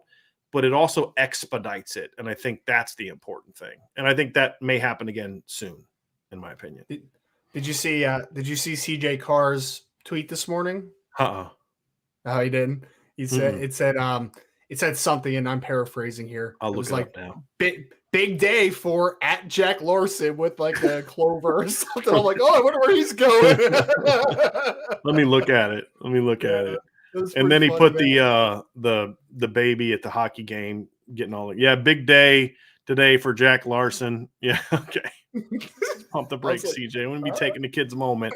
But I think that's the excitement though, right? Like when you're a quarterback, you want to be surrounded by other talented players. And I like the fact that CJ it is also the fact that CJ and Jack have gotten to know each other so well is further evidence that they have been top targets for Notre Dame for a long time. Why else would a kid from Charlotte Catholic and a kid from Saline, Michigan connect? It's not like they've been to a bunch of camps together, right? I mean, it's because they both are top Notre Dame targets, and CJ Carr is working to build up that connection. So I think that obviously helps in the situation too. So yeah, I mean, like I said before, I think again it was the cherry on top was the relationship with I almost said Cherry Carr. Why did I almost say Cherry Carr? CJ Carr. It's been one of those days, man. Irish invasion. Yeah. I don't know what my mind just did there for a minute. All good. It was really weird. But yeah, I think that was the cherry on top for CJ Carr's relationship with Jack Larsen at the Irish Invasion. You saw it coming out. I mean, those guys were gleaming. You were there, Brian. Like they were just pals the whole time, right? So that was it, man. It was they were connected at the hip. There was no doubt about it. There's no doubt about it. They were very tight that entire time. There's no question.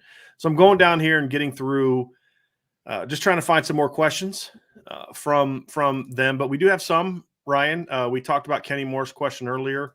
Mm-hmm. Here's an interesting one. We'll do some of the tight end Jack Larsen questions first, and then we'll dive into some of the ones that aren't related to those specific topics. But here's an interesting question that I wanted to ask for you, Ryan. Matthew Jackson asks, would y'all compare him to a Brock Bowers from a stylistic perspective? So maybe not. Let me flip because I already know the answer. If we're going to talk about style of play, right? I would say no. They're different athletes. Yep. I think the question is saying, would you compare them to how you use them in a similar way? Would that be one? Because I'll let you answer that, Ryan. Yeah, I mean, if we're talking about a usage perspective, sort of. I mean, Matthew, but we were talking about earlier, we think that this is more like a slot tight end type. Like you can use them outside of points, but it's not going to be kind of his bread and butter. Brock Bowers is literally a kid that they just say, like, go play boundary receiver, and you can just stay out there. Like, you don't need to move, right? So I think that he's a little more of a Brock Bowers is a little more of a literally can play anywhere on a formation. While I think that there is a role that is best for a Jack Larsen, but similar in the fact that they're movement type players.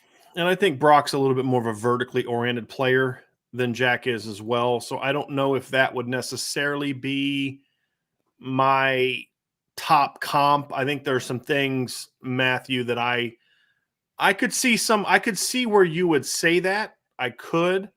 Especially since Brock is used a lot on the inside. He plays all over, but he uses a lot on the inside. But I think he's got more length than Jack does at this point in time. And I think that's the thing that gives him a little bit more versatility as a player. So that's why I don't know if I would I really like the Nick O'Leary one, but I definitely see where he's coming from here with this particular comp. I understand where he's coming from.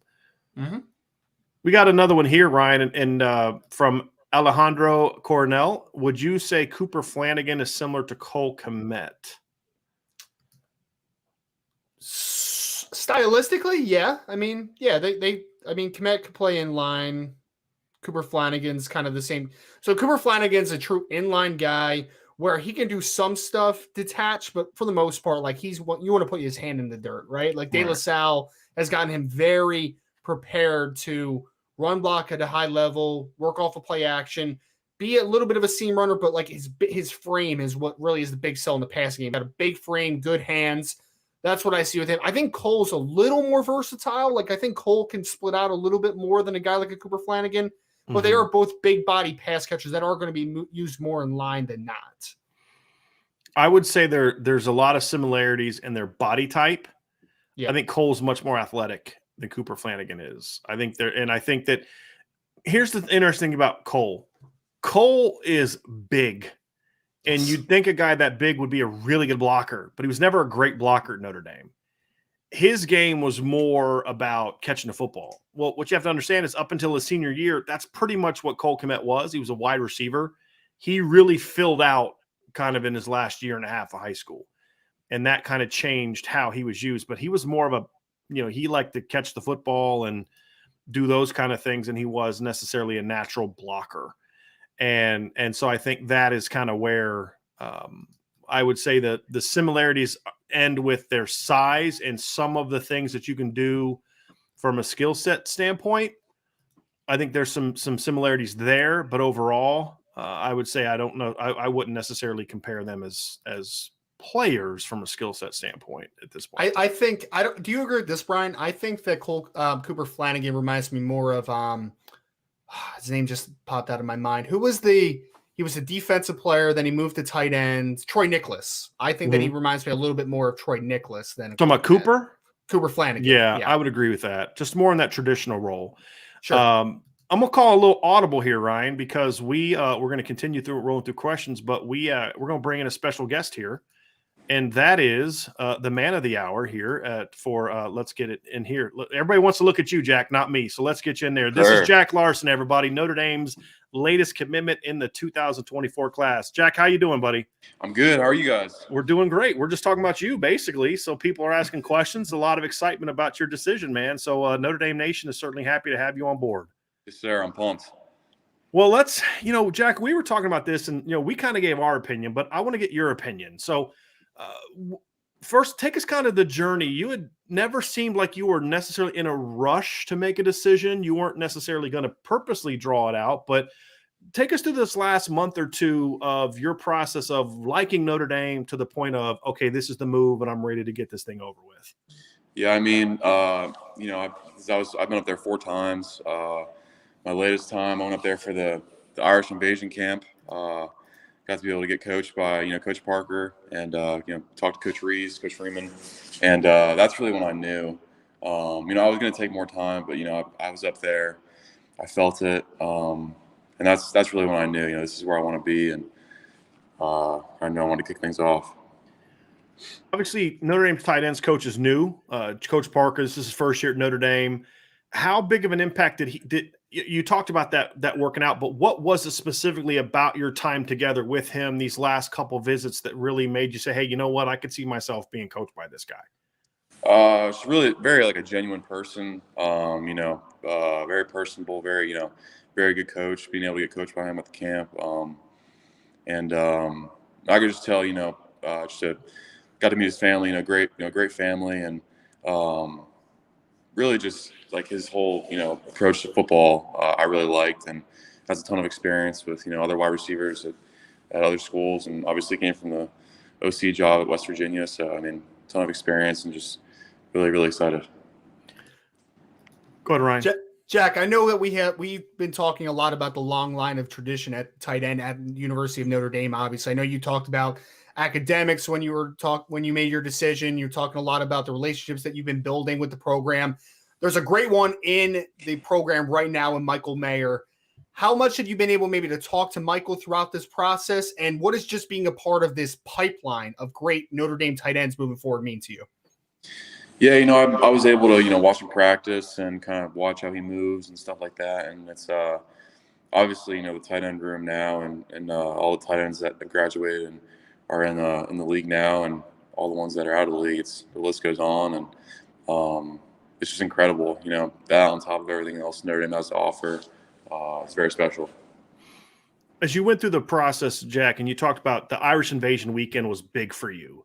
Was there like a moment where it kind of hit you? Was it you and your family sitting down? What was that kind of that moment where you're like, you know what, like this is when it happened. This is when I knew, was it when you were catching a corner route in the end zone, like, at Irish invasion? When was it that you kind of really knew, like, okay, yeah, this is the place? I know we talked a little earlier about the process, but was there a specific moment that it really hit you? If I'm being honest, it was when we were down at the grotto. I was there with my dad, and it was just, it was quiet, and it was, I felt it. And it's special, and it's kind of when I knew. Was there when you made that decision, was there a relief? Did you feel like, okay, you said you've enjoyed the recruiting process, getting to all these schools, you've been all over the place, but is there sort of a relief for you to kind of like to have this over with, and now you can focus on, like you said in the thing today, now I can focus on going out and winning the state championship and improving my game and doing those type of things? Was there like kind of a relief for you when this was decided and you're able to get this done with? No, for sure. I feel a huge relief, and recruiting was great, and being able to go all these places, but it definitely gets to a point where all these visits start to take a toll, and it gets to a point where I feel like where you want to be, and Notre Dame's exactly where I want to go. So Jack, I know we talked a little bit about the Irish invasion, obviously, where everything kind of just, I called it maybe the cherry on top for you, right? It was like, okay, this is kind of the move right here. But you were able to work out a little bit with the future quarterback of Notre Dame while you were there as well, of course, with Mr. CJ Carr out of the state of Michigan. So can you give us a little preview for the Notre Dame fans out there? How good of a player is CJ Carr, and how excited are you to be on the receiving end potentially in the long term with him, man? Yeah, I mean, he's a beast. I don't see him miss many throws, if not any, at the camp. Putting everything on the money, and just it seems like he's a great person. Obviously, a great football player, and I'm super excited, for the future, what it has to offer. So it's gonna be special. Jack, how does specifically about CJ or just quarterback in general, you can take it however you want, but obviously you're a pass catcher, right? I mean, you're going to block and you do all those type of things, but you're also a pass catcher. How important is it for you to be able to look at a program like Notre Dame, whether it be the 23 or 24 class, and know that, hey, there is a quarterback that I think can be a high-level player that can get me the football? Does that factor in? Did that factor in at all to your ultimate decision, or was it more to it than that? I mean, for sure. Obviously, being a receiver or receiving threat, you want to have a quarterback that's gonna be able to get you the ball. It didn't, completely decide my decision, just because Notre Dame, has to offer. But I think CJ, committing definitely added to the appealing factor of Notre Dame. When you look at your game, let's see if you may not be comfortable with this. We'll find out, but because we'll give our opinions of it. But when you look at your game and you say, okay, this is what I know I can do, this is how my game is evolving. I look at Notre Dame. I know they've watched film with you and showed you film. How do you see your game specifically translating to Notre Dame offense? What are your strengths? What are the things you think you add to what Notre Dame's doing with the tight end position? I mean, the production's one thing, but there's also the specific fit of how they utilize tight ends compared to maybe how, Clemson, Michigan, all those teams like to use the tight end and have had good tight ends, but they all go about it differently. How did you see your specific fit of your skill set into the Notre Dame offense? I would say just, my route running ability, catch radius. I pride myself on, no drops, not trying to drop the ball. I could also, get down and block if I need to. Really just, trying to be a complete tight end and not leave anything out. That tight end needs to be able to do. I know you got a lot going on, Jack, and you want to go celebrate your family. So I'm going to ask you one last question. Obviously, recruiting is now. You said during the announcement that your recruitment is over. It's now focusing on the team. So you're getting here end of June. You've got 2 full seasons left of high school football. As you look at your game and your ability to help your football team, what are the parts of your game that you say, hey, obviously you work on your whole game, but what are the aspects you say, I'm going to continue to improve this part of my game to help my football team be even more successful, and then also translate to what you're going to do at the next level? What are the things that you focus on as saying, this is where I'm really trying to take my game to another level? I would say, finishing all my blocks, just, block after block, becoming like a very efficient blocker. And then definitely, just getting in and out of my breaks, as quick as possible, trying to get as, quick and nimble as I can, before the next level. Probably the two major things. Well, Jack, we're going to let you roll. I know that you can't see them because you're in the chat a little bit differently, but there are a lot of excited Notre Dame fans to have you on board. So congratulations on your decision and on something that you seem to be excited about. And I know that Notre Dame fans are obviously excited as well. Is there anything you'd like to leave them with as you get ready to head back to your family and celebrate this big day for you? Hey, go Irish. Let's get this thing started. Hey, and by the way, smart decision to do it on a Friday, so you can kind of take the whole. You don't have to go to school tomorrow. You can have the whole weekend to celebrate with your family. So, congratulations, Jack, and thank you so much for joining us. I appreciate it. Thank you, guys. Thanks, Jack. Yes, sir. All right, so that is Jack Larsen, everybody. We got a chance to get him. Sorry about getting him on so late, but hey, you know what? He's the man of the hour. He can come on whenever he wants to, Ryan. You know what I mean? Exactly. So, we appreciate Jack joining the show. Certainly. We do have some more questions, Ryan, that I want to continue knocking these out. We were talking a little bit about Cooper Flanagan and his comparison. I think as far as role, I think the Troy Nicholas comparison is a really good one. You know, where, Troy was not a burner at all. But if you look at his yards per catch, he was one of the better yards per catch guys that Notre Dame had. It was lower volume, but because he was so big, he could just kind of work the seams and catch a pass right down the middle of the seams. And, you look at his production in 2013, right after Tyler Eifert left. Troy Nicholas averaged 15.6 yards per catch.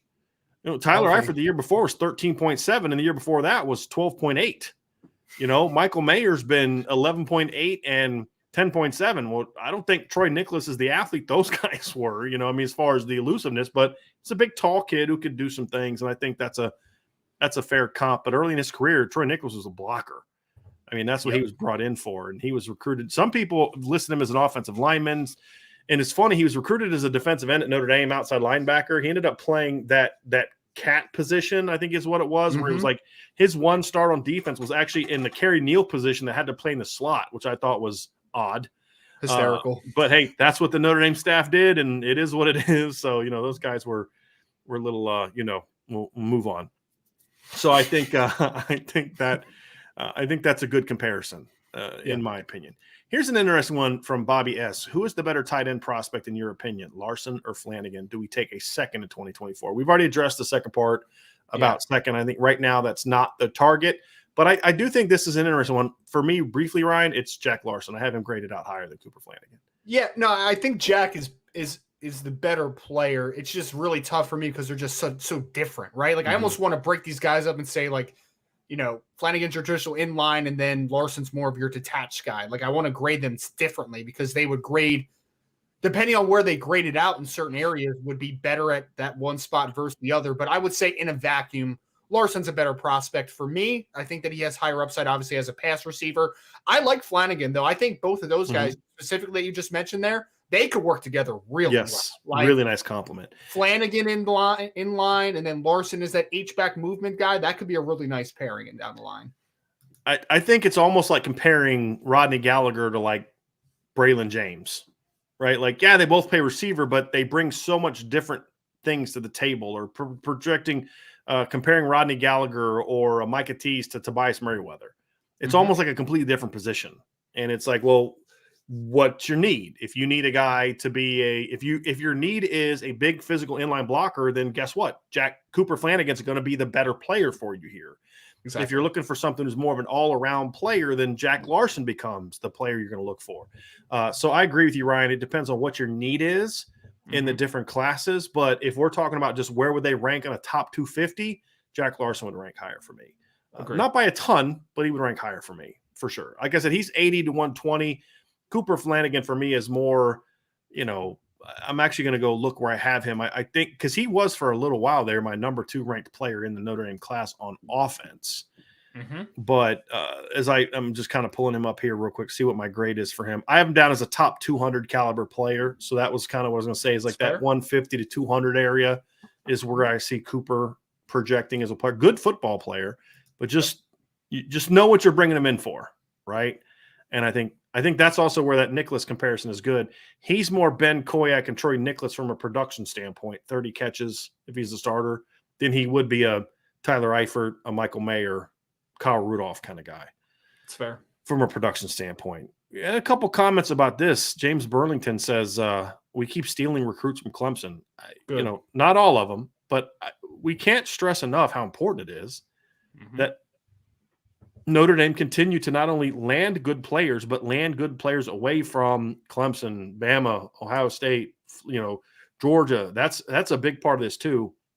And Jack Larsen did have an Alabama offer. I think that's way too early for Alabama to be making this. Alabama is usually much later when it comes to putting their classes together than everybody else. Did have an Alabama offer, did have a Florida offer, but being able to take a Carolinas kid out of away from Clemson to me is a really big deal, in my opinion. Agreed. So, and then obviously he would be the other 2 offensive linemen, Jalen Sneed. The success in the Carolinas is one of the questions we'll get to next year, and I'm going to kind of go do a little bit of research on this as we're talking.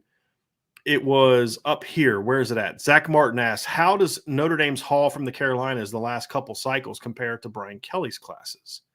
So if you look at 22 to 23, that's a really good question. I'm going to kind of look it up here. If you kind of go back to Brian Kelly's early tenures. He signed 2 kids from North Carolina in his first year, none from South Carolina. If you look at the next year, 2 more from North Carolina, none from South Carolina. So 4 in 2 years. It's decent. 2 more the next year. Here's who they were. Prince Shembo, Kendall Moore the first year. Ben Council, Matthias Farley the next year. Nobody from South Carolina. Actually, no, I'm sorry. There was one. Everett Golson was 5 in 2 years. So similar. 2012, two from North Carolina. Mark Harrell, who was from Charlotte Catholic, by the way. And then Romeo Aguara, who was from Ardrikell. None the next year. This is where it got a little thinner. None in 2013. They got Greer Martini in 2014. He was from North Carolina, but he played high school football in Virginia. He's actually from North Carolina. The Woodbury Forest, where we went to high school, is a boarding school. So he was not actually from Virginia. He was from North Carolina, but he played high school football in Virginia.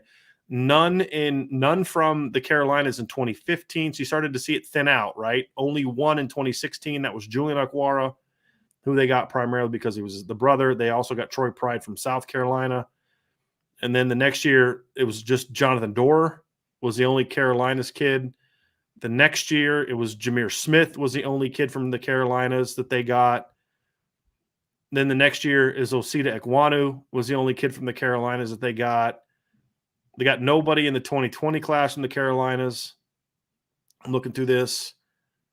Nobody in the 2021 class from the Carolinas, if I'm saying this correctly. Yeah, so they kind of went away from it a little bit, Ryan. And then, of course, recently 2022, they got Bryce McPherson. The punter was from North Carolina, and then Jalen Sneed from South Carolina. This current cycle, they have 2 more kids committed from North Carolina, and then Jack Larsen. So they're getting back to where it was early in Kelly's tenure. And I think that's smart because think about some of the guys they got from the Carolinas. Prince Shembo was a really good football player. Maybe not the greatest guy. Ben Council was a really highly rated guy. Matthias Farley played a lot of football for Notre Dame. Romeo Aguara was a very good player for Notre Dame. Mark Harrell was a really key member of the Irish line rotation. I mean, some of the guys, they didn't get a lot, but the guys they got were really good football players. Everett Golson, obviously from South Carolina, was a pretty good football player for Notre Dame. I mean, he was pretty decent. I think this is an area we were asked a question about this earlier, Ryan, during the earlier show. Yep. An area where you'd like to see Notre Dame recruit more. I think the Carolinas is one that I'm glad to see this staff putting more emphasis on. Agreed. There's no question about it. There's some good football there, and there are states that are a little easier to take kids from, with all due respect. Notre Dame's a little different than North Carolina and NC State when they're good. Let's be honest.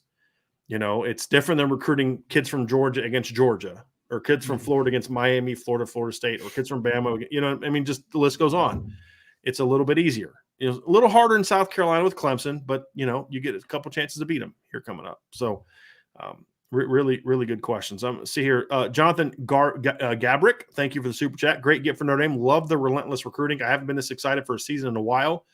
Prayers to Price, but he'll bounce back. Obviously, Jadarian Price, who injured. Thank you so much for that super chat, by the way, Jonathan. And you're not alone, man. There's a lot of people excited about the direction this is going. And it's okay to be excited. It is okay. It's actually welcomed. ICURN with Irish Luck and with a super chat. Thank you for that. In reference to Tremble, would you guys say not the straight line speed of Tommy, but would you say he's a better overall athlete? I don't think no, I think they're different. I actually think Tommy Tremble was a really athletic kid.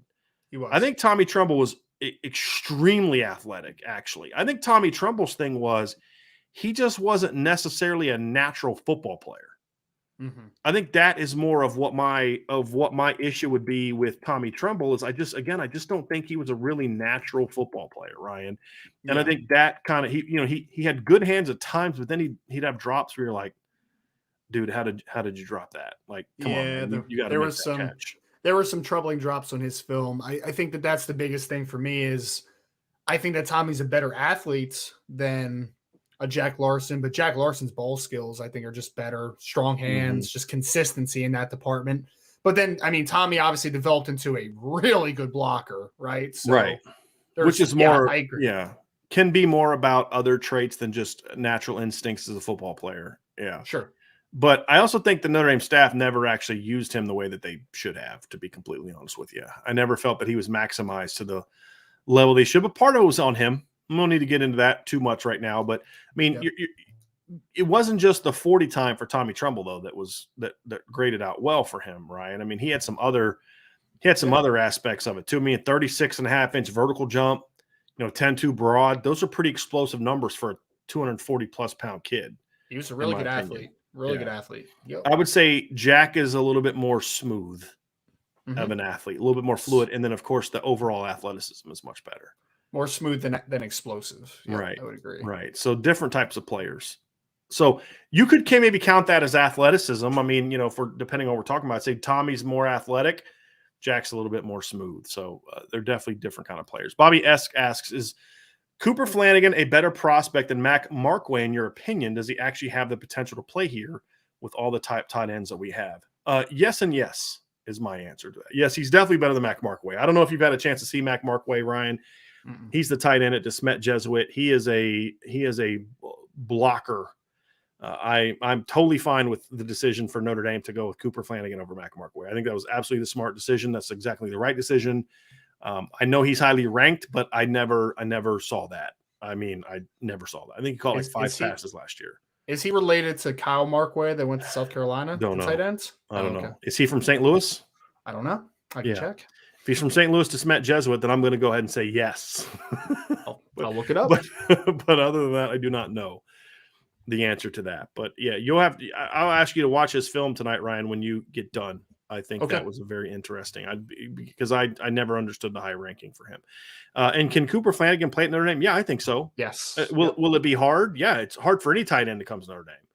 But absolutely. Because again, you got to remember, he brings a very unique skill set to where, and that's where I like the comparison. If he is your 5th best pass catcher, he can still get on the field because he's going to be your best blocker. And so that alone is going to give him a chance to go get on the field in a rotation, Ryan. And it's because, as we've shown in the past, Notre Dame's number 2 and number 3 tight end are usually not guys that are out running routes. They're guys that are blocking. Now, I would like to see that change, but based on what they've done, that's kind of where they are. Kyle Markway's St. John Vianney in St. Louis. So so they may be related, whether they're brothers or cousins. I would imagine so. Catholic schools and or Jesuit schools, I should say, in the St. Louis area. So imagine there would be some overlap there. Ian Johnson asks, if they only take one this cycle, and in 2024, what does Jared Parker do? Does he participate in wide receiver recruiting? Only if Chancey Stuckey and Tommy Reese ask him to. Well, there'll be certain regions that he'll be a part of. Who was it the other day that I read he was talking to? There was I'm trying to remember. There's another recruiter that said he was talking to him. It was like a random one, right? Yeah. It was. I think it might have even been a defensive player or something like that. But it may have been. Yeah. There'll be certain regions, where you may have a guy help out if he's got a connection, if he knows a staff member. But I imagine he'll be involved with just offensive kids, just talking to receivers. But it's always kind of through the relationship. I mean, through the plan that you have with the whole staff. Hey, you know what? Tommy called this guy Monday. Dealin's going to call him on Tuesday. Jared, you call him on Wednesday. That part of thing. It won't be necessary that he'll take a recruitment over, but he'll give an assist, especially if it's something that the other coaches may ask him for. I think that's smart recruiting. The other thing he'll do is, continue. Look, since you don't have to really worry about anything else, I would say the smart thing to do is continue to keep that relationship going with the other 23 and 24 kids. You never know. I mean, you never know what may happen. What if a kid decides to decommit? What if a kid gets injured? What if your current roster shakes out in a way where you're like, you know what, we need another tight end? You better hope that you don't bail on those kids, because then you want to have a shot at getting them. So that would be my biggest thing, Ryan, is that plus getting an early look at 2025 kids, although that wouldn't necessarily be at the top priority for me. Yep, I agree. To be honest with you, I'd say it's a little, especially tight end, it's a little early for me to care too much about. Unless he wants to get a good relationship with Bryce Underwood going, then there you go. Yeah, give an assist on that 2025 player. Right. There's no doubt about that. So I think we did get a couple super chats down here I want to bring up here from Patrick Barnes. Haven't seen you in a while, Patrick. Glad to have you on the show. Thanks for another great podcast while at work. Love the show as always. We appreciate that very, very, very much. Very much. So, Ryan, I think that's going to do it for tonight's show. I just want to make sure we don't have any other super chats here before we get going. Make sure I didn't miss anybody. I think I got everybody's super chat. always feel bad when we leave any questions unanswered. But the reality is if we answered every question, every show would be like 4 or 5 hours long, which we love because it just means people want to engage with us, and we definitely support that. And the 99.9% of the people understand that we can't get to every question. So I think that's going to do it. So as Matt D said, make sure that you hit that like button, hit the subscribe button, hit that share button, share this podcast with people that you know, hit the notification bell so you never miss Irish Breakdown when we go live. Subscribe to Irish Breakdown by going to boards.irishbreakdown.com. We've got tons of great merch in the store. Obviously, we have a relationship with Built Bar, best protein bars. I absolutely love these things. I've said it a million times. If you click on the link below in the description, you can get and use that promo code. You can get 10% off your entire purchase. So continue going along this path with us. So Jack Larsen is committed to Notre Dame, Ryan. Number 4 for Notre Dame. This is a big one. I think this is a pickup that the Notre Dame staff, I believe, is very excited about. I know CJ Carr is very excited about it. There's no doubt about that. And most importantly, I think Jack Larsen's pretty excited about it. So, that's a big one. Will Chisanik said, we did have a super chat that we didn't get to. There was one. It was the one about Micah Bell. That's what we didn't get to. I am so sorry. So we are not done yet. You know what I'm talking about, Ryan? I think I accidentally clicked off of it and I didn't mean to. I'll try to find it. Here it is from Nate Golino with a super chat. Thank you, Nate. I almost missed your super chat, Nate. I am very sorry. So we are going to little impromptu final. It's like, I feel like this is like the encore, right? We're going to leave and then we had to come back. Do you guys think Christian Gray and Micah Bell and Micah Tease could turn into a Ringo or Surtain or any other top DBs around the country? I'll let you take first crack at that, Ryan. So we're talking about the 2023 kids. I will like to say that right now Notre Dame is recruiting Micah Tease to be an offensive player as of right now. Yeah, so why don't I throw Christian Gray into this conversation too. So we'll talk Micah Bell and Christian Gray. It's a little tough. I mean, because you're comparing Ringo is 6'1", 6'2", somewhere in that ballpark.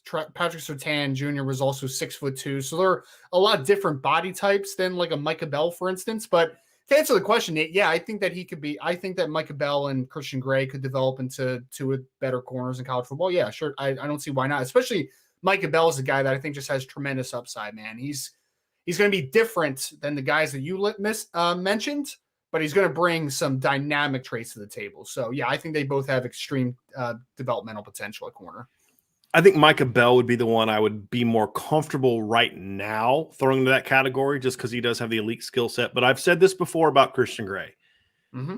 He has reported to have ran a 4.41 and a 4.42 at the Ohio State camp last summer.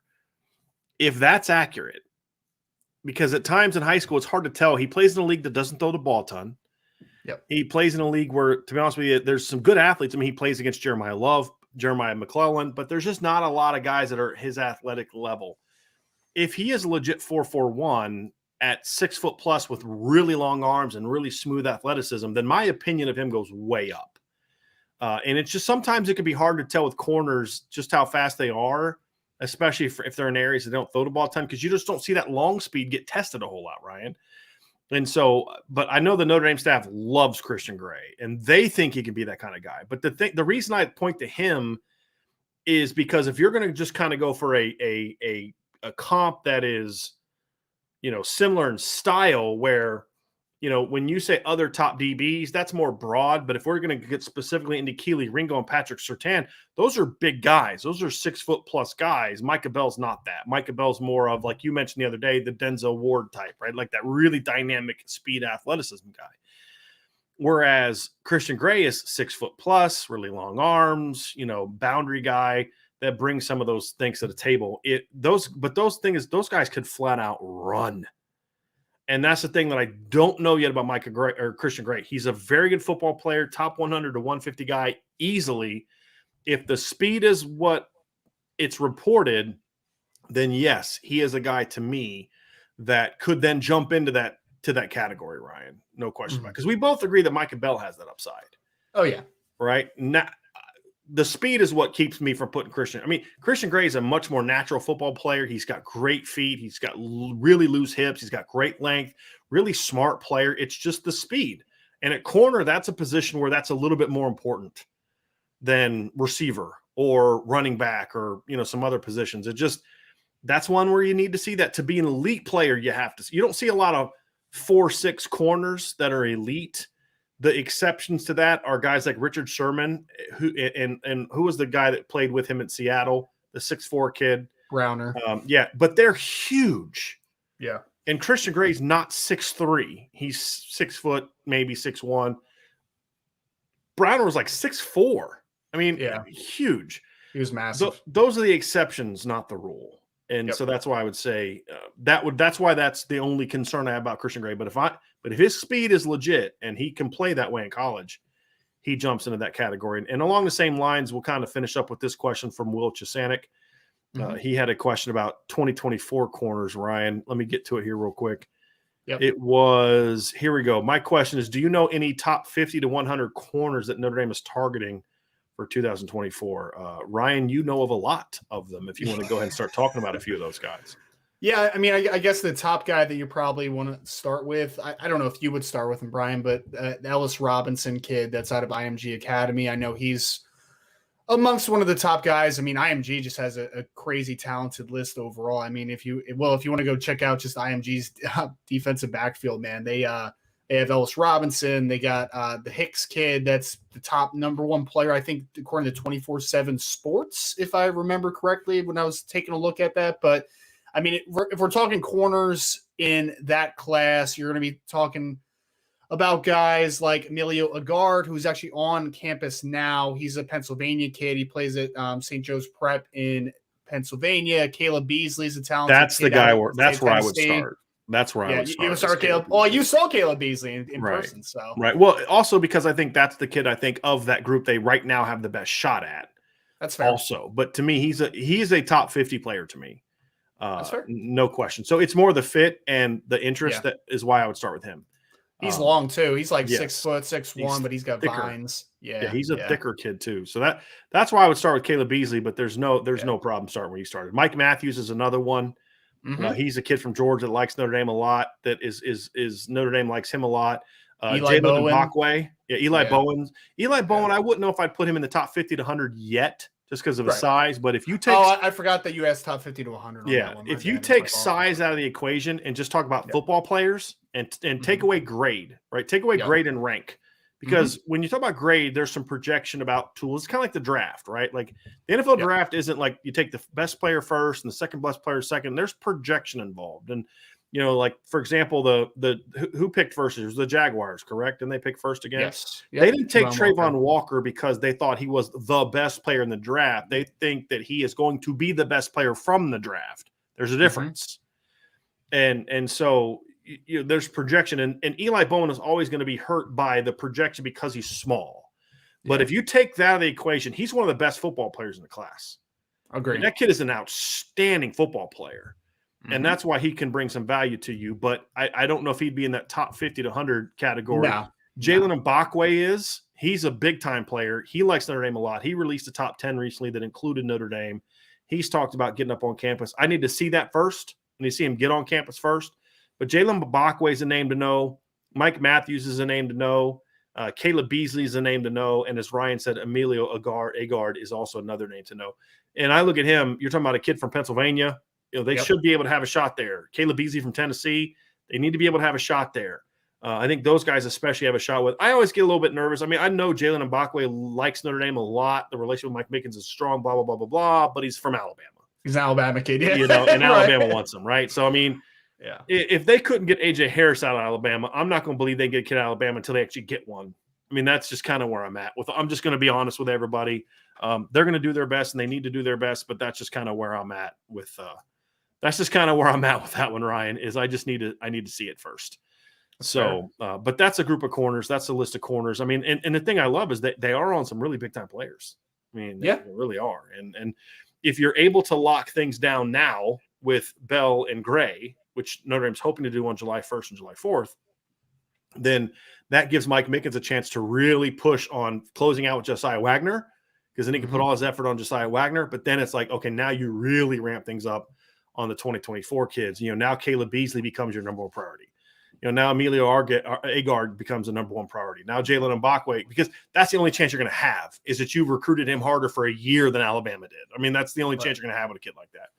And so I think that's another reason why it's really good to finish as early as they are at Notre Dame. Notre Dame has to start. If Notre Dame's ever going to get a number one class in the next 5 years, it's going to have to be because they got so far ahead early that no one could catch them.